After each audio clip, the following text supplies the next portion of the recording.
Hey everybody, hope you're doing well today. Today we're going to cover chapter 9, which are articulations or joints. So anywhere bones come together, they articulate. The term articulate means to come together and work together, right? Just like if two different groups in a business were articulating together, then they're just working together. So bones are too rigid to bend in the middle of the bone, and so we need to only bend at the ends of the bones where we create these joints. And so this chapter is all about the joints of the body and the different types and the different ranges of motions. So first off, a joint is referred to as an articulation, and this is where we have spaces between bones or between bone and cartilage, or maybe between bone and teeth, but anywhere bone connects to something else overall, we're going to have some sort of articulation and some sort of joint. Now, not all joints move, and so there are joints in your skull that do not flex one bit once you become an adult, and that protects the brain. So you may need to start thinking about joints a little bit differently if you're expecting all joints to move, right? Arthro is the term that refers to joint. That's the reason arthritis means inflammation of a joint, right? So arthrology is the study of joints. And we're going to see that we can classify joints two different ways. We can base them on their structure or base them off of their function, the type of movement that they create. So we're going to talk about that. First off, we're going to mainly focus on the second way of classifying, but the first way that we classify is based on structure. So this is mentioned, but again, this is not quite as important. Honestly, it's a little bit easier also. We have four different flavors. We have fibrous joint. This is a joint that is held together with fibers, held together with dense connective tissue. So joints held together by ligaments only, for example, that would be a fibrous joint. Cartilaginous joints, joints that are joined together by cartilage. So an intervertebral disc is a really good example of that.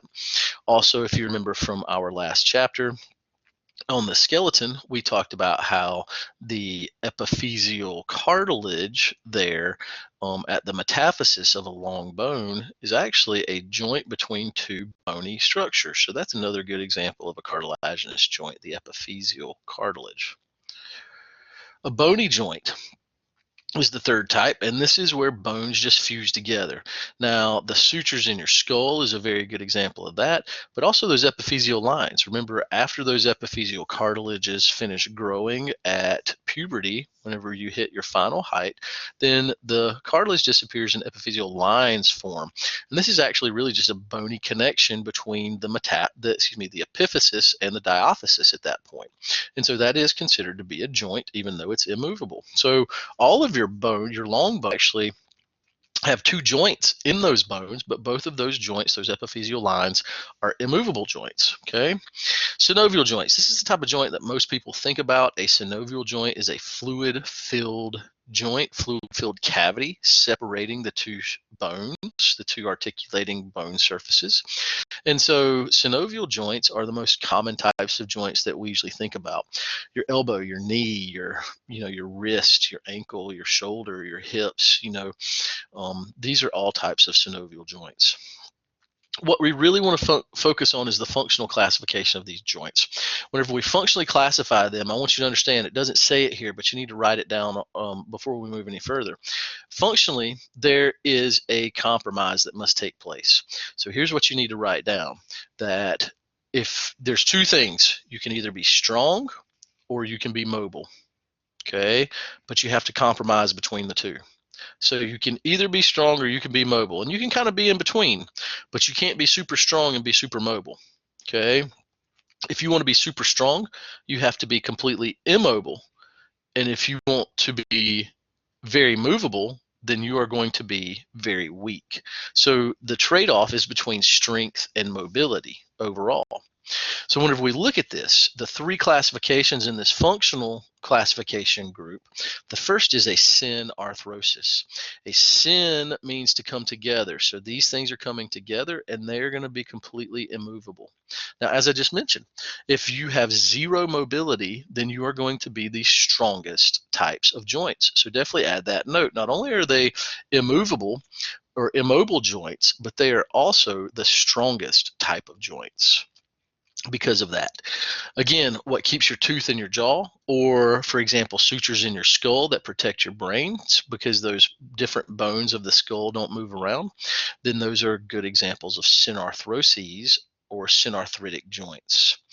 Now, an amphi means between. So this is going to be that mid ground. We're going to have a little bit of mobility and we're going to have a little bit of strength. Now, we're not going to be super strong and we're not going to be super mobile though. To me, the best example of this are the intervertebral discs, the discs that are in your vertebrae, that in between the vertebrae that connect and kind of form the spine that protects our spinal cord. Between all of those vertebrae, we have one of these pads. And so we've got, over 20 of these pads. But at the same time, whenever we lean from side to side, all we can bend is maybe a foot or two to each side at the most. So overall, all those joints still don't give us very much mobility overall, right? Now, the last type of functional classification is a diarthrosis. Now, a diarthrosis is a freely movable joint. So again, if it's freely movable, that means that these are also going to be the weakest types of joints. Now, these are all types of synovial joints. And so again, synovial joints are the main joints people think about, the ones that do most of the movement in our body. And so these diarthroses are just a good example of those types of, it's another term for a synovial joint, and it's the functional classification whenever we're talking about these synovial joints. Now, again, as I mentioned, there is a trade-off between mobility and strength or stability. So if you want to be stronger, you're not going to be as mobile. And if you want to be mobile, well, then you can't be as strong. And that's just kind of the way that this works. Now, here's kind of showing us the scale again. Due to the format of presentation, we're not seeing this lady, and we're not actually seeing all the joints that they're pointing out. But here they're trying to give us a demonstration of all the different joints, different types of joints structurally. And over here, they're trying to show us functionally how there's a trade-off between strength and mobility. Super strong, immovable, and freely movable and weak joints. And in between, we have those amphiarthroses. Now, again, like I said, we're going to focus this discussion on this chapter. We're going to focus on the functional classification. So the first of the functional classifications is the synarthrosis. Now, the synarthrosis, again, is a completely immovable joint, and because it's completely immovable, it is the strongest of the joints. And so, again, these guys are going to be used in places where we don't need mobility and we need more strength or protection instead. Here are the 4 examples. Make sure that you know these 4. I may have a question on the test that says which one of these is not an example of a synarthrosis. So make sure that you could pick the one out of the lineup that doesn't belong. Let's talk about each one of these. First off, the gomphoses. A gomphoses is what keeps your tooth in your socket. So a gomphosis is simply just a basically it's just the periodontal ligament. It is a fibrous joint, and this is what keeps your teeth into your skull, keeps them attached. And these gomphoses, this should be a completely immovable joint. Your teeth should not fall out of your skull. Don't do meth, kids. That's a bad thing. That's how you get them to come out. We don't need that. So definitely take care of yourself. But again, something that affects this kind of joint is definitely something that's bad for the body. So you can almost kind of see that, if you think about it. So you shouldn't lose your teeth until you get older. They might get loose, reach old age, but they really shouldn't fall out throughout your lifetime, So again, completely immovable, super strong. Sutures are the best example. So to me, a suture is always the best example of a completely immovable joint. We don't want that joint to move. What we want it to do is connect to the other bones surrounding it and provide a lot of protection. And so the sutures, again, a completely immovable joint between the bones of the skull, especially the flat bones. We do have sutures between every bone of the skull, but we mainly point out the ones in the flat bones. These are types of synostoses. So again, let's go back real quick and point out that there are four things: a gomphosis and a suture, and then we also have a synostosis and a synchondrosis.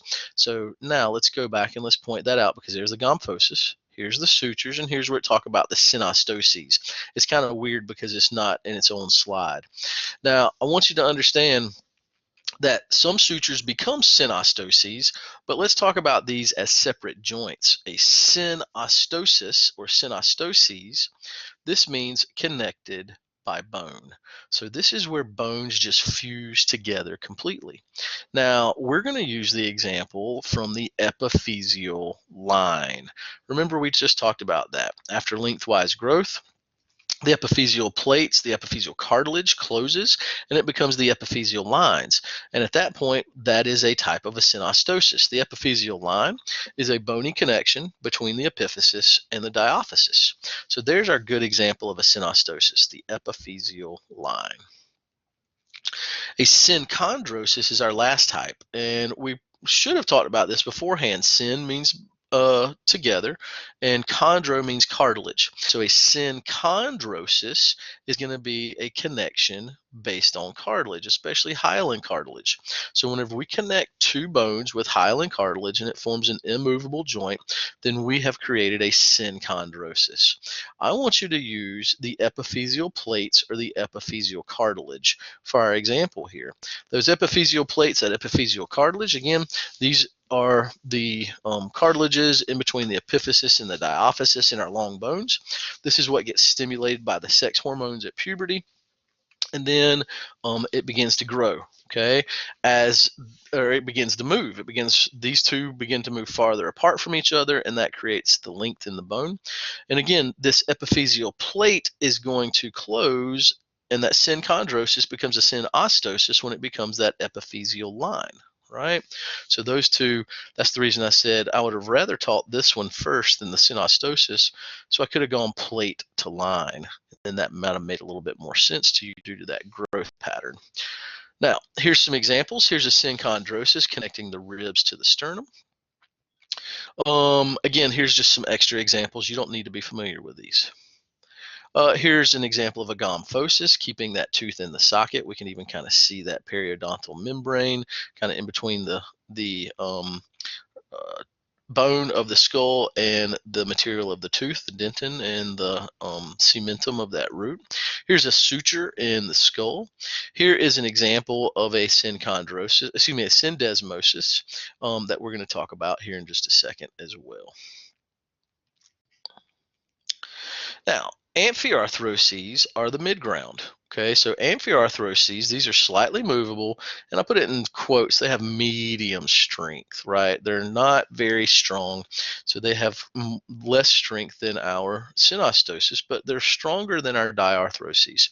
Two groups, a syndesmosis and a symphysis. The symphysis is the main type that we're going to discuss, and the one that I'm mainly going to put on the test, but you definitely should know that these are the two types. Syndesmosis. A desmo refers to fiber connections. So this is connecting with fibers. Syndesmosis, joining with dense connective tissue. And a good example is what we saw just a second ago. And I'm going to go back so that you can see it again. Here we see this kind of film that's in between the radius and the ulna of the forearm, and this helps to keep these guys connected so they don't just separate and just kind of fork out, right, and kind of break our forearm. And so this syndesmosis here is just connective tissue holding these two bones together, and it provides slight movability. Whenever we rotate our palms and we twist our hands, left to right, then we're actually rotating the radius and the ulna on each other. And we're using this syndesmosis to kind of pivot around, okay? A symphysis. or symphyses is what we see here. Symphysis is singular, symphyses is plural. A symphysis is connected with fibrocartilage. So there is a pad of fibrocartilage in between the two bony structures. And there's two really good examples. The first is an intervertebral disc. The intervertebral disc in your back, and here let me jump forward and I can show you this. Here are these intervertebral discs in between each vertebrae of your spine. We have some of these discs. It is going to provide a lot of support and strength for everything above to kind of hold your body weight up. But then again, it provides a little bit of flexibility. And the best way to view this is to kind of bend from side to side. And you can see that slight flexibility it provides, right? Then our second type of symphysis is the pubic symphysis. And I usually like this one because it uses the term symphysis in it. But here we see this little cartilage, and this is the connection between the two pubic bones. Right here's the two pubic bones in the pelvis. And so the pubic symphysis is what connects these two, allows a slight bit of movement there, just so that this is not connected and this doesn't break or something due to too much torque or too much stress on the pelvis. Now we're going to focus this whole chapter basically on diarthroses and on synovial joints. So the next thing that we're really looking at are these diarthroses and these synovial joints. We just covered the synarthroses. We had 4 types. We just covered the amphiarthroses. We had 2 types. So now pretty much the rest of the chapter, we're just going to focus on the diarthrosis, which are the main types of freely movable joints, our synovial joints in our body. So again, these synovial joints, they're freely movable, and this includes most of the joints in the body that we think about especially. These are separated by a space that we call the joint cavity.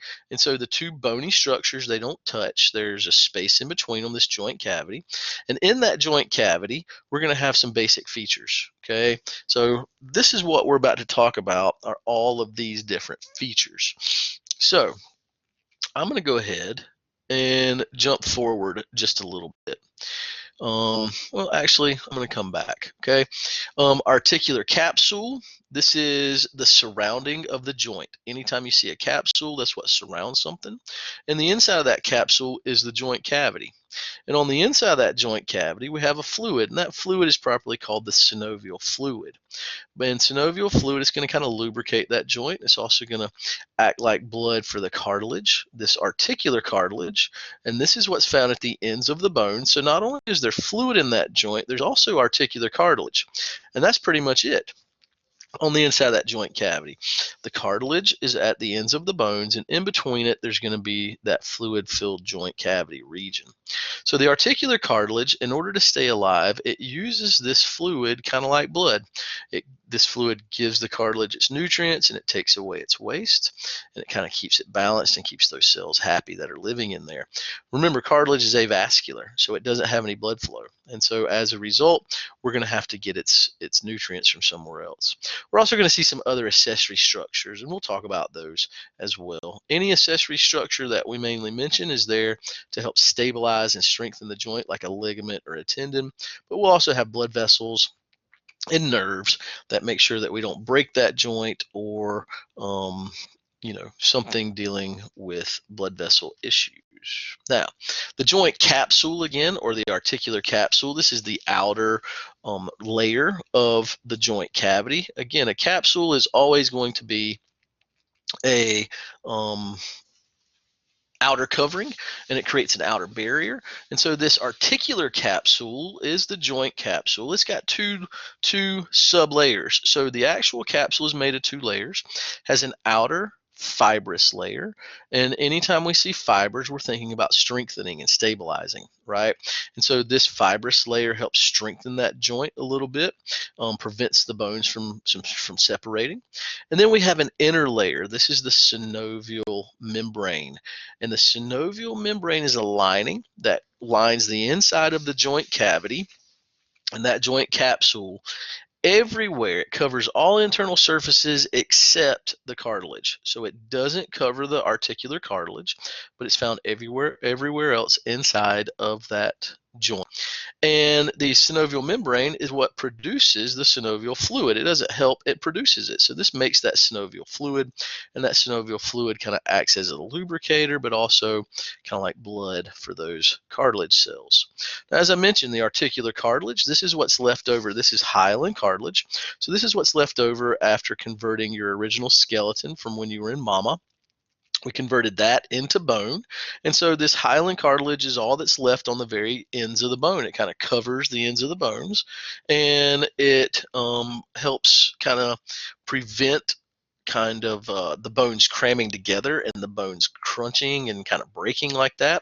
So it helps prevent damage to the articulating ends of the bone. It acts as a cushion to absorb compression whenever you compress that joint. For example, in your knee, we're going to have to use those cartilages to help take that compression.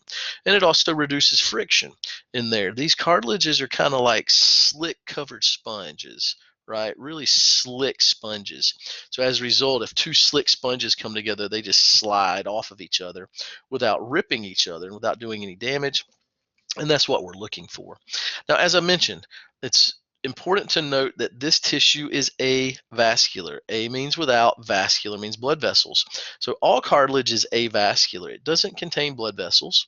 So that means that it cannot heal itself. That's the big thing. It can't heal and it can't repair. If you do damage to articular cartilage, you have that damage for the rest of your life.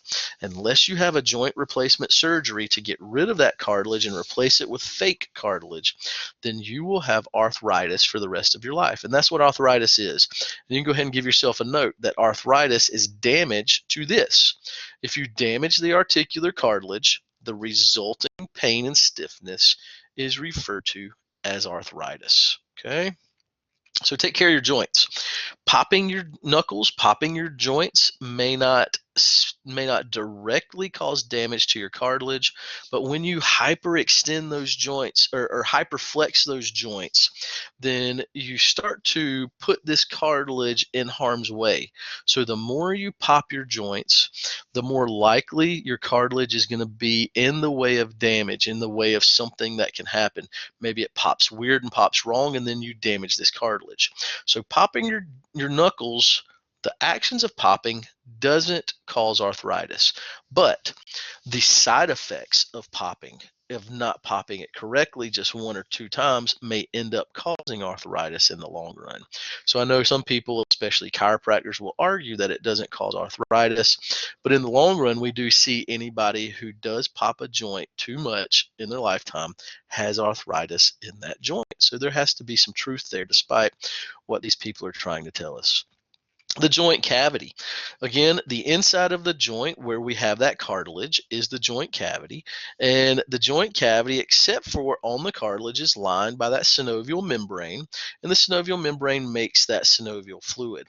We've mentioned synovial fluid acts like a lubricant. So it's a viscous, oily secretion. So again, think about your lubricants, and they're mainly oils, and they're mainly thicker, right? That's what viscous means. And so this secretion helps to lubricate the cartilage. It helps to lubricate the joint. It acts as a shock absorber. Okay, so there's two kind of physical features, kind of lubricating and shock absorption. But then a little bit more functional, a little bit more physiological based is, as I mentioned, it acts like blood for these cartilage cells. It nourishes and takes away the waste from the living cells, the chondrocytes that are inside that cartilage. So it keeps the cartilage cells alive, keeps those chondrocytes alive. So very important functions of this synovial fluid. Now, as I mentioned, and let's go take a look real quick, and then I'll come back, okay? Here's our basic joint. Here we see the joint capsule, the joint itself. Here is the joint capsule. The outer covering is the joint capsule. Here's that fibrous layer. The outer fibrous and the inner is a purple synovial membrane, and it lines everywhere inside that joint except for the surface of our cartilage. And we can see right here is that cartilage kind of on the surface of the joint. Now, inside, we see this space. That's the joint cavity. That's where the synovial fluid is located. We can even see right here some compact bone, some spongy bone. There's our epiphyseal line. There's some yellow bone marrow in our marrow cavity. And so here is just kind of a typical joint. Now, we're also going to see several accessory structures. And that's what's happened here. Is this has kind of jumped the gun a little bit. I should have had that other picture before this one. Now, the next section that we're going to start to take notes on is referred to as accessory structures, joint accessory structures. And I want you to take just a little note in general. In general, these accessory structures help to strengthen and stabilize the joint. So they help to strengthen and stabilize that joint. Okay, and we see that right here. So we don't have to write it for every single one of these. We're going to assume that almost all of these accessory structures are in some way going to stabilize and strengthen and reinforce that joint. Keep it moving only in certain movements so that it doesn't get hurt, doesn't do damage. And so these ligaments, they limit movement, and by limiting, they stabilize and they strengthen. Don't forget that a ligament connects bone to bone. That's definitely going to be a test question. Okay, here we can see some ligaments. Here's the ACL and here's the PCL. So here's your anterior cruciate ligament and the posterior cruciate ligament. In the front, anterior, and it's crossing crucifix, cruciate, and this is the ligament. So this is on the inside of the knee. These are the two ligaments that help stabilize the knee so it doesn't twist, and it only acts like a hinge, right? Instead of twisting, if you twist your knee, you can pop these ligaments and have some serious damage. Here we can see some other ligaments. Here is a lateral collateral ligament. Here is a medial collateral ligament. So if you've ever heard of an MCL and an LCL, then those are those ligaments. Here we can even see a meniscus, actually. You don't know what that is, but that's a meniscus. We're going to talk about it in just a second. So as I mentioned, several accessory structures. The second are tendons. And again, tendons connect muscle to bone. That's something that you should know already, and definitely get another test question. And again, when in doubt, what do any of these accessory structures do? Well, they stabilize. They stabilize the joint, they limit motion, and they make it stronger, right? So again, if we're trying to strengthen, we've got to take away some of the movement. That's our compromise. And that's really what all these things are doing. They're limiting the movement, and that strengthens this joint. A bursa or bursae with an E, either way, that's a plural. A bursa, this is almost like a joint cavity, but it's not in between two bones. So this is a fluid-filled sac, right? Filled with synovial fluid. It's lined with a synovial membrane. It looks like most synovial joints, but what it is, it's a little pocket. And this pocket is important because it forms where bones or ligaments or muscles or skin or tendons are going to rub together. Anywhere we have something rubbing on something else, we're going to put a little bubble, a little pocket of this bursa, this synovial fluid in between it to reduce friction, alleviate the friction. So you may have heard of a baseball player having bursitis in their shoulder. There's a lot of ligaments and tendons in the shoulder that stabilize the shoulder. And so that real aggressive motion of throwing, of pitching in baseball can do some damage as you do that. And so these bursae start to get inflamed, and then they have bursitis, and then they can't move their shoulder properly, and they can't pitch well. So they have to take the night off or something. Okay. The number one bursae is actually the bursae that's created at the base of the big toe, right? And this is called a bunion. So a bunion is actually due to people wearing the wrong shoes, and it's forcing their big toe to kind of be moved in medially where it's not, or actually it's more laterally, but moved away from its alignment. And so as a result, a little bursa starts to build up there, and then that one becomes inflamed very easily. A meniscus. A meniscus is a pad of fibrocartilage, and what it does is it subdivides the joint cavity. It takes this big cavity and puts something in there so there's not as much space. And again, if there's not as much space, then there's not going to be as much movement. So this is going to help stabilize that joint. So this is just extra cartilage in there that's not attached to the bone. We're going to see an image right here. I'm going to jump ahead and show you this. So here we can see a couple of meniscus. And again, would be a big joint cavity, but we've added this kind of triangular pad, and it should go all the way around. And what it does is it strengthens and it stabilizes. It limits the range of motion on the inside, and it's made of the exact same stuff that our intervertebral discs are made out of. And so it's a little flexible, and it allows the joint to be in better control, to be more stable, right? We can also see here's a tendon, excuse me, coming down from this quadriceps. And then we can also see some ligaments. Gosh, I got these backwards. Here's a ligament. So there is the patellar ligament coming down from the patellar and connecting to the front of the tibia at that tibial tuberosity. And so we might also see a little ligament right there. There's an intracapsular ligament, something like your ACL. So there we can see a lot of these structures. Here's a bursa. There's those pockets of fluid in between rubbing surfaces. And here's the last one that we're going to cover, this fat pad. So let's go ahead and let's just take a note. I'll switch back. I'll show it to you. Oops, sorry. So here you go, fat pads, right? We're not going to do tendon sheath. Don't worry about that. We're going to do fat pads.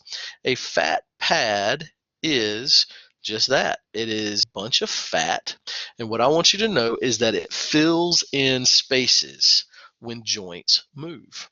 So the main goal here is as this joint moves, if this is the knee, when it bends, it's going to expose the cartilage on the front of the femur, right? As the femur bends and the tibia bends, then it's going to expose these cartilages. So we need to protect those cartilages. So this fat, it kind of conforms and it fills in the spaces as we bend, and it helps to protect that joint to make sure it doesn't sustain any damage. Maybe running through the woods and you have a stick sticking up and you jam it right there at the knee. If you don't have this fat, then it would damage that cartilage and start to create an arthritis situation. Here's those tendon sheaths, and we don't need to worry about this. This is just types of sheaths that cover, especially in the hands and the feet, but I'm not too concerned with this. Okay. Now, let's classify these synovial joints. Okay, so we're going to classify synovial joints, and we're going to do this from least mobile to most mobile is how we've got these set up. So the least mobile is a plane joint. The next is a hinge, then a pivot, condylar, saddle, and ball and socket. So the ball and socket is the most freely movable, so that makes this the weakest joints in the body. So our shoulder is the weakest joint. It's more mobile than our hip, and those are the two main examples. Okay. Now let's talk about each one of those. A plane joint is just two surfaces, usually they're flat, and they're just gliding back and forth on each other. Side to side gliding movement. Okay, take your hands, take your two palms, put them together, and then slide them up and down. Slide them side to side. Keep your hands flat and straight and just slide them back and forth. That's a plane joint right there. So there's not very much movement, and it's only a little bit of a back and forth or side to side type movement, only in one plane usually. And so this is our simplest and our least mobile of our joints. Okay. Here's a hinge joint. All right. A hinge joint is just as it implies. It's kind of like a hinge, so it can create flexion and extension. We can get bending at this hinge. And our elbow and our knee are two great examples of a hinge joint. A pivot joint. Pivot joint rotates around. It's a bone with a rounded surface, but we're going to be able to rotate around another bone. The best example is what we're seeing in lab at the base of the skull, the axis and the atlas. The atlas is the vertebrae right below the skull that attaches to the skull, and the axis is below the atlas. And the axis has this little peg that sticks up, the dens, and it allows the atlas to rotate on it.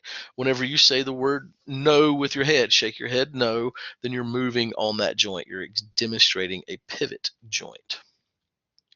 Again, there's what we're talking about up in the neck. Condylar joint is next. A condylar joint is I always like to describe this as it's similar to a ball and socket, but it's shallow. It's a shallow ball and socket. Instead of a big ball, it's more of just this oval shape. Instead of a big socket, we've just got a convex surface, right? Or excuse me, a concave surface that we're putting that oval into, okay? So a condylar joint, the best example is at the base of your wrist. And we see this right here. They're not pointing it out, but look at this condylar joint right here. There, it's a nice little scoop, and we're getting these bones to come together so that they kind of fit inside this scoop. Kind of take your hand and then wave it side to side, right? Leave your arm still and move your hand from side to side. And so there you're kind of demonstrating that condylar joint. A saddle joint. This is a very unique joint. The only one that I'm aware of is at the base of the thumb. Okay, saddle joint allows you to twiddle your thumbs. So the joint's at the base of the thumb. A saddle joint has one surface and another bone, one bone and another bone sits on it and moves around on it, kind of like a person would on a saddle. Right? So we've got one that's just kind of a rounded shape like the back of a horse. And then we've got another one that's kind of straddles that and kind of like two legs with a person's body going up and then moving on that horse kind of side to side, front and back. It's a unique type of motion. And that's a saddle joint. Again, the trapezium of the thumb, here we see the trapezium down here at the base of the thumb. This is what allows us to twiddle our thumbs, and more importantly, this is what allows us to oppose our thumbs. And again, opposable thumbs is one of the greatest advantages that humans have to grab and manipulate things. A ball and socket joint is our last one. Ball and socket, pretty obvious. You've got a part of one bone resembles a ball, very spherical, and another part looks like a cup-like socket, right? And so the ball fits into the socket, and it's a deep kind of U-shaped socket if you look at it from the side. And so that ball fits in that deep U-shaped pocket. Okay, now this is going to create the most mobile joints. Our shoulder and our hips are the best examples of these. Both of these are ball and sockets. The hip is a better example of a ball and socket, and we'll see that in a second, but the shoulder demonstrates it as well. Okay, the shoulder needs some accessory structures to help with that. Here's this image. This one, again, is not as good as ours in the textbook because it's missing some things. But we can see here is a plane joint just sliding back and forth. The one that I really want to point out to you, they don't really show too well. They actually don't show it at all, which is the saddle joint. I don't really see the saddle joint shown here. And so as a result, that saddle joint, it's kind of like that. That's kind of a saddle joint right there. I think that's what they're trying to demonstrate, but it's not the best example of a saddle joint, okay? But here you can see that big ball and socket style joint, and then here you can see that condylar joint, how it looks very similar to the ball and socket, just a little bit more shallow. Okay, so you can look at that in your textbook, and that'll help you to understand those different types of joints. Now let's classify the movement. Let's talk about the overall movement. Whenever we're talking about movement at these joints, we've got three main groups of movement, and then we've got other movements. So gliding is kind of in one plane. This is what that plane joint did. Angular means to change the angle of the joint. Rotation means to rotate around one point. And then special movements is just all the other ones that don't fit those. We're going to lump them into that. First off, gliding is simply just back and forth or side to side, right? So really the only joint that consistently shows this is a plane joint. So connect plane joints and gliding together. So gliding is the simplest motion. Again, put your hands, straighten your hands, put them together, and slide back and forth. There's your gliding motion, right? So now that takes care of gliding. Let's look at the various groups of angular motion. Again, the key is that we're going to change the angle between the two bones. The first group is flexion and extension.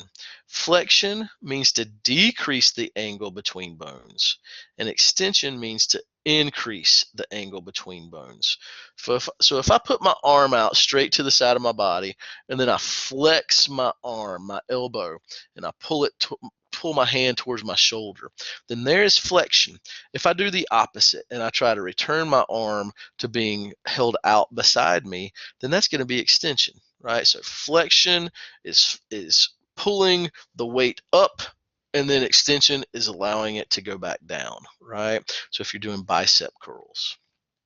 Hyperextension doesn't necessarily mean damage or broken or anything like that. Hyperextension just means it's beyond normal anatomical position. So to extend beyond normal anatomical position is referred to as hyperextension. Now, the best example, if you think about your head at anatomical position, your eyes are facing forward, so your head's just kind of level, right? If you look down to the ground, then you have flexed at your neck. If you look back up to look straight forward, you have extended. But if you look straight up at the ceiling, then you have hyperextended that joint. You've gone past its normal anatomical position. And so hyperextension, the example I want you to be familiar with, so you're not worried about a bone dislocation, is looking up at the ceiling while standing, right? So your neck becomes hyperextended. Another type of flexion, and this is a very special type, is lateral flexion. This is what we do when we bend from side to side. So all those intervertebral discs provide a little bit of lateral flexion. Okay, that was not quite as important. Here we can see flexion, extension back to normal, and then looking up and past normal is hyperextension. Here again, flexion is kind of flexing your bicep and pulling that weight closer to you, moving your hand closer to your shoulder, and then the opposite, kind of putting the hand back, is going to be extension. Okay, here's that lateral flexion from side to side. Again, a bunch of joints, but very little movement. The next group of angular motion is abduction and adduction. Again, I hate to use such a negative terminology, but think about the term child abduction. Was that child given back to their family, or was that child removed from their family, right? So a child abduction. So that means that abduction means to take away from, right? So adduction, therefore, means to add back to. So abduction means to take away from the midline of our body, and adduction means to add back towards the midline of the body. And so if you were standing up right now, and if you're not, why don't you just stand up, put your arms to the side, just let them fall down to the side, and now lift your arms up to the side of you like you're flapping your arms like a bird, right? So lift them up, lifting your arms from the side all the way up and out is abduction. Taking your arms, if they're both facing out, and just kind of pulling them back down to being hanging beside your body, well, that is adduction. So again, we've got the opposite of abduction is adduction, to bring closer to or to add to the midline, and abduction is to take away from the midline. So here's a good example. Here's what I was talking about, flapping your wings. Here's abduction to move away, and then here's adduction to add back to. Okay, so that's the best way to think about it. Don't worry about the fingers. That can get a little crazy. Now, next we have the last version of angular motion. This is weird because it looks like it's rotation. But again, rotation means to pivot around something. This is not really a pivoting motion. This is a circular angular motion. So to make an angle and then make a big circle out of that angle is referred to as circumduction. So just understand that if you try to draw circles with your out extended arm, or if you point your toe and extend your leg and you try to draw circles with your toe, as we see here in these images, then you are undergoing that process of circumduction. As I mentioned, that's the last of the angulars. Now we're on to the rotationals. So again, these are going to pivot around one point. They have dropped out two of these, and I want to add these back in. It's very easy. Left rotation and right rotation. Okay, so these are super simple. The only thing that can really do this that we're going to talk about is going to be your head. So turning to the left is left rotation. Turning to the right is right rotation. Okay, so that's an easy thing to do. Now, we see this lady. She looks like she's possessed, right? Here we can see this lady. She looks like she's possessed. She got three faces, right? Left rotation, right rotation, right? So turning to left and to right. Those are those types of rotations. The next group is medial versus lateral rotation. If you rotate towards the midline, then that is medial rotation. If you rotate away from the midline, that's lateral rotation. The way I like to do this, I like to take my arm, put it down by my side, but lift my elbow and stick my forearms straight out in front of me. Now, if I rotate my forearms towards my belly, towards my chest, that's medial rotation. And then if I take them now that they're on my belly or my chest, and I rotate them away from me, trying to open up like I'm trying to give somebody a hug, then that's going to be lateral rotation. Okay? So here we can see that. Medial rotation towards the midline, lateral rotation is to go opposite and back out. Now the last group of rotation here is very specific, pronation and supination. Pronation and supination or supination, this only has to do with your forearms. I know we talk about prone and supine, laying face down, face up, whatever. But this is not dealing with that. This is dealing with an anatomical position. Don't forget that your palms face forward. If you take your palms from facing forward and you rotate them to face backwards, that is called pronation. Now, if your palms are facing backwards and you rotate your forearms so that they are now facing forwards, that is called supination. Okay, so we kind of see that over here. We can see how pronation, the palm was originally facing forward and now it's facing backwards. And now if it's facing backwards and we rotate it forwards, that's supination or supination. Okay, and so these are only done with the wrist and it just has to do with the palms. All right. Now we're finished with the big groups, gliding, angular, and rotation. Now we're going to cover the special movements before we start looking at individual joints, and then we'll be finished with this chapter. So special movements, things that only occur at very specific joints. It's not like every joint does it. Only one joint, maybe two joints do it. Depression and elevation. This is a good one. This is an easy one. You can use your jaw for that if you like to. So start with your mouth open and close it. Now that's elevation. Okay. Now open your mouth and let your jaw drop. That's depression. Right? The easy way to do this, and I like to do this with like this guy's doing it right here. Do it with your shoulders. To shrug your shoulders up is elevation, and then to drop your shoulders down, that's depression, right? So I like that version. It's pretty easy to see the jaw kind of doing that as well, but I kind of like this with the shoulders. It kind of shows you that elevation and depression a little bit more. Okay. Here's some special things dealing with your foot. And the problem is both of these say flexion. So it's talking about different regions flexing or decreasing the angle. Dorsiflexion, don't forget dorsum means back. So here's the back of the foot. If you lift your foot up like you're lifting off the gas, that's called dorsiflexion. But if you put your foot down like you're pushing on the gas, then that's plantar flexion. The plantar region's on the bottom. And so the back flexion, that's true. This angle decreases when the dorsiflexion happens. And then this angle right here decreases whenever the plantar flexion happens. So both of these are flexion. They're just flexing on different sides. Okay. Now, opposition, I don't care about reposition, but opposition, like I mentioned, is very important.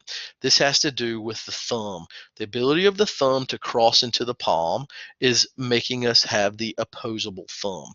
And again, this is one of the traits that allowed the great apes, and especially the humans, to evolve to the point where we are right now as the dominant species on the planet.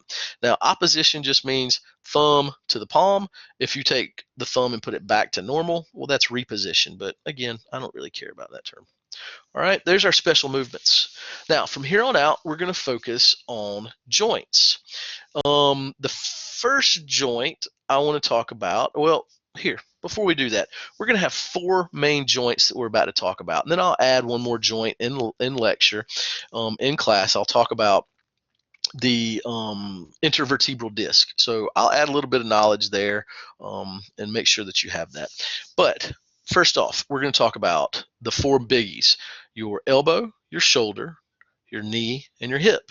Right? So we're going to talk about the 4 biggies. For each of these, go ahead and write it down. You need to know 4 big groups of information. The first thing is, what's the name of the joint?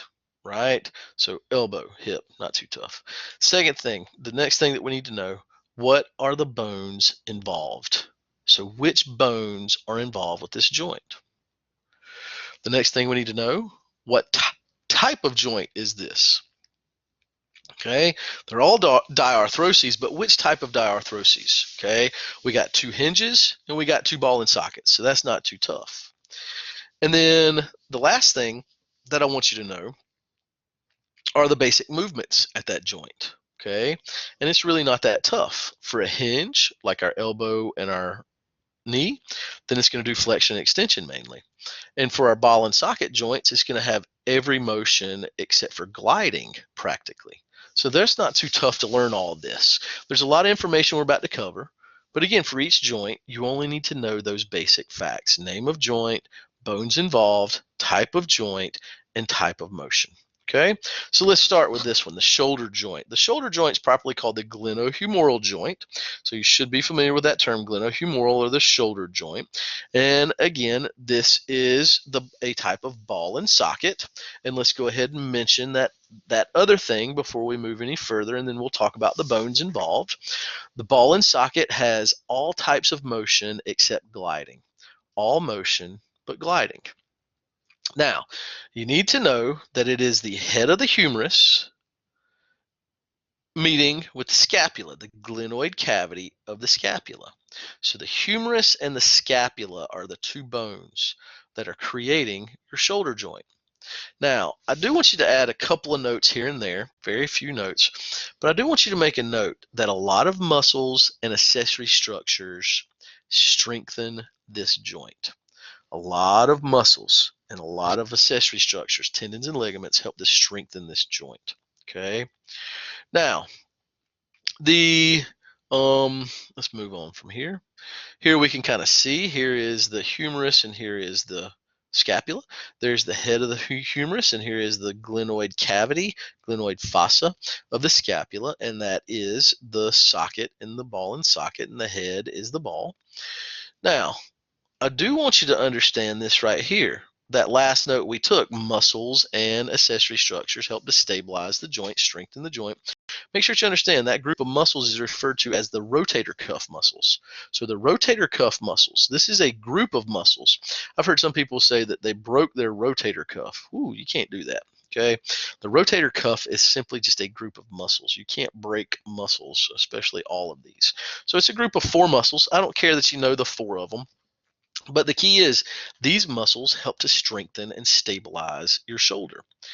Here they are. You can learn them if you'd like: supraspinatus, infraspinatus, teres minor, and subscapularis. So there's the 4 of those rotator cuff muscles. But again, all they're doing is stabilizing the shoulder. And here we can kind of see that. Here we've got a lot of ligaments. Here's even more ligaments. Here's a bursae, right? So big bursae there that can be damaged by a pitcher. Here we can even see some of the cartilage, the labrum on the inside, and some of this other meniscus and other cartilage. And here we can kind of see the whole thing. There's a lot of muscle, there's a lot of ligaments that's holding everything in place, and it kind of limits how big that joint cavity is and the type of movement we can get from it. Okay. The next joint, and again, I'm trying to simplify this so you don't have to know all this stuff. The next joint is your elbow joint. Again, the elbow joint, and so it mainly demonstrates flexion and extension. And I want you to know that really the 2 main bones are the humerus and the ulna. The humerus and the ulna. But also the radius is involved. So the humerus is your upper arm bone, and the radius is the forearm bone on the thumb side, and the ulna is the forearm bone on the pinky side. And so these 3 bones are going to work together to create this elbow joint. Now this is a complicated style joint. Again, we're going to be manipulating a lot of things with this, and maybe even taking stretch. So we've got to kind of set this up to be both strong strong and movable as possible. So the main connection is between the ulna and the humerus. And here the ulna kind of looks like an ice cream scoop, and it's scooped around the bottom part of the humerus to create this joint overall. Now again, it's a very stable joint. We can barely kind of see here is that scoop wrapping around, creating that main hinge. And then here's that radius just kind of butting up against the bottom and rotating or pivoting on that. Again, we're going to see lots of ligaments, tons of ligaments wrapping up to kind of try to stabilize it as much as possible and prevent any sorts of damage that we can have. Again, that limits the size of the joint cavity on the inside, limits that range of motion to provide more stability. Our third joint is your hip joint. And the hip joint is a connection between the femur, the head of the femur, and the hip socket, which is properly called the acetabulum of a coxal bone or an os coxa, C-O-X-A-L. Coxal bone is easier to spell and easier to discuss and see. So the acetabulum of coxal bone, C-O-X-A-L, or an os coxa, either way. Now, again, this is a ball and socket joint. And so because this is a ball and socket joint, just like the elbow, it has any motion except gliding, basically. So it's almost every motion except for gliding. That's the way we're going to assume it's got every motion except for gliding. Now, the hip is not as mobile as the shoulder. And again, make sure that you know that the shoulder is the most freely movable joint, and it's the weakest joint in the body. This is the most dislocated joint as a result. The hip is not. So it means it's got more stability, right? It's more stable. We're going to have a deeper socket. We're going to have a more rounded head. You can kind of see that there. We're also going to have tons of extra things, ligaments, muscles, other things, right? Again, just about all motions except for gliding is what we mentioned. Now, again, as we see it, we see tons of these ligaments kind of keeping things wrapped together and holding it in place.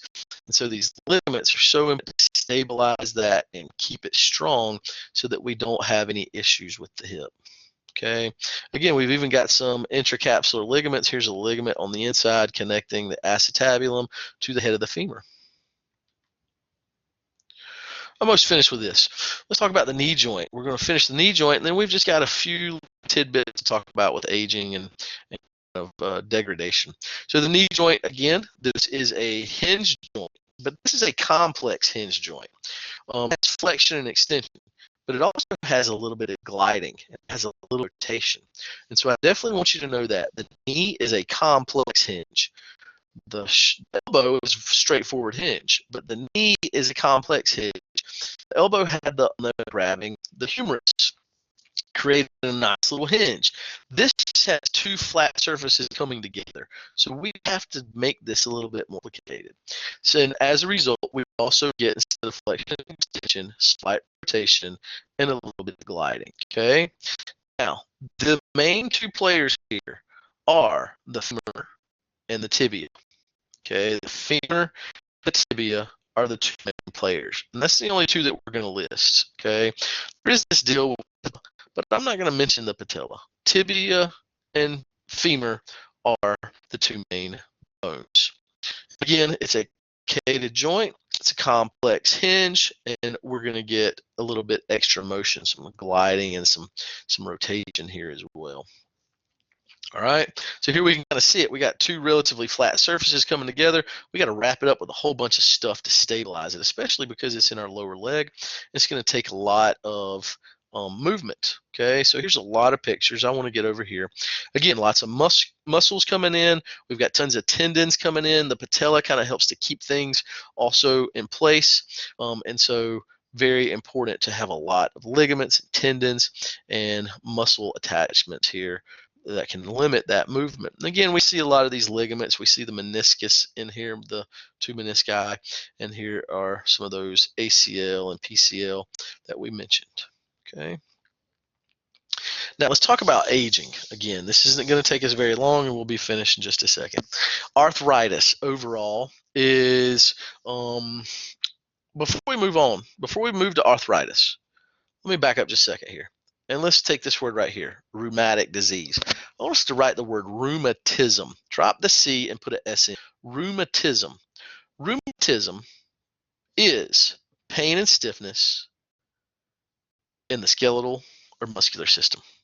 So all of these disorders that we're about to discuss fall into a big umbrella that they don't mention that needs to be mentioned, which is rheumatism. Rheumatism, pain and stiffness in skeletal or muscular system. So anything that causes pain and stiffness in those two systems is considered a rheumatic disease. Now, rheumatoid arthritis is a little bit different.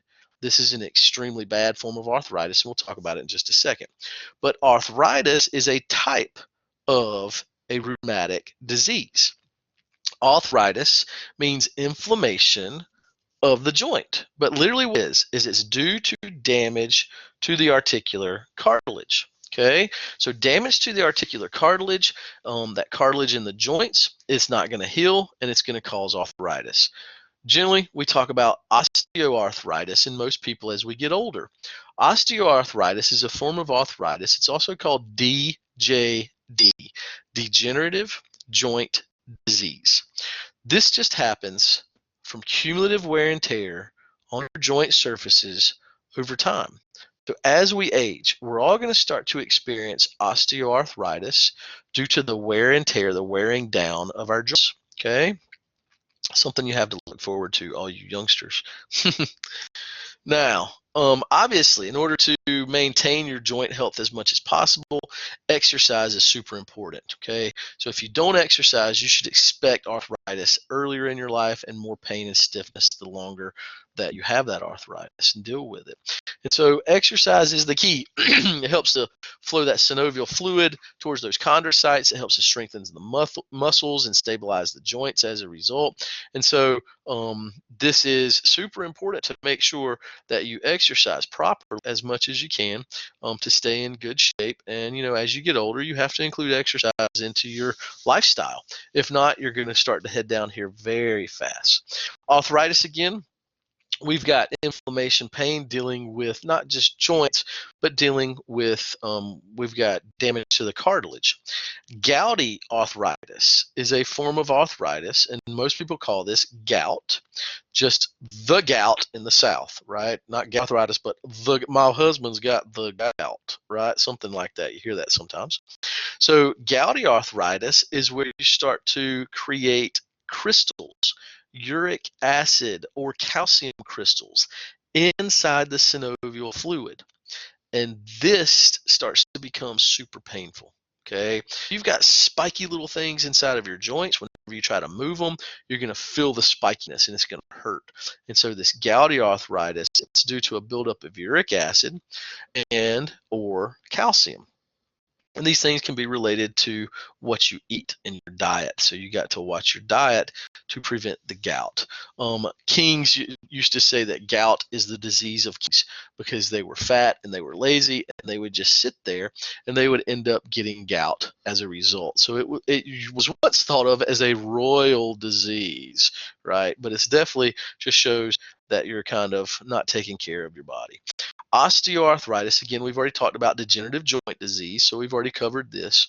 And let's cover this, our last one, rheumatoid arthritis. This is the worst. This is an autoimmune disorder, okay? If you don't know what an autoimmune disorder is, this is your own immune system has turned on your own body, and it's now taking cells that are supposed to be left alone, tissue that shouldn't be damaged and left to be, and it's starting to destroy it. So your immune system starts to attack your cartilage in your joints and it starts to destroy it.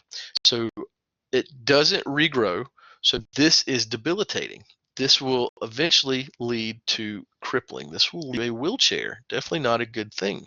And so rheumatoid arthritis, eventually a patient with rheumatoid arthritis may not be able to move their rib cage in order to breathe, and they may suffocate to death due to that. So this tends to be a terminal kind of diagnosis.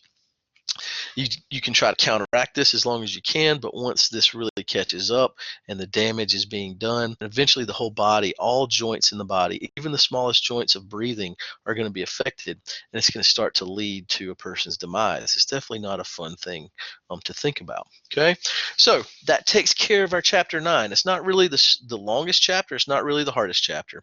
So go back, rewatch this if you need to. Make sure that you're answering your study questions and getting prepared for the test, because this is our last chapter before our next lecture test. All right, if you have any questions, please contact me somehow. And otherwise, I hope that you have an awesomely wonderful day. Thanks, y'all.